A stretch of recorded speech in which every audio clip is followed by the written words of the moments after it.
কিন্তু যাহারা ধৈর্যশীল ও সৎকর্মপরায়ণ তাহাদেরই জন্য আছে ক্ষমা ও মহাপুরস্কার।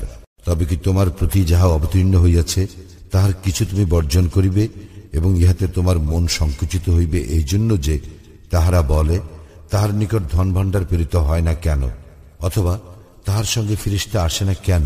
তুমি তো কেবল সতর্ককারী এবং আল্লাহ সর্ববিষয়ের কর্মবিধায়ক। তাহারা কি বলে সে ইহা নিজে রচনা করিয়াছে? বলো, তোমরা যদি সত্যবাদী হও তবে তোমরা ইহার অনুরূপ 10টি স্বরচিত সূরা আনয়ন করো এবং আল্লাহ ব্যতীত অপর যাহাকে পারো ডাকিয়া নাও। যদি তাহারা তোমাদের আহ্বানে সাড়া না দেয় তবে জানিয়া রাখো ইহা তো আল্লাহরই ইলম মোতাবেক অবতীর্ণ এবং তিনি ব্যতীত অন্য কোন ইলাহ নাই। তা হইলে তোমরা আত্মসমর্পণকারী হইবে কি? যে কেউ পার্থিব জীবন ও উহার শোভা কামনা করে, দুনিয়ায় আমি উহাদের কর্মের পূর্ণ ফল দান করি এবং সেখানে তাহাদেরকে কম দেওয়া হইবে না।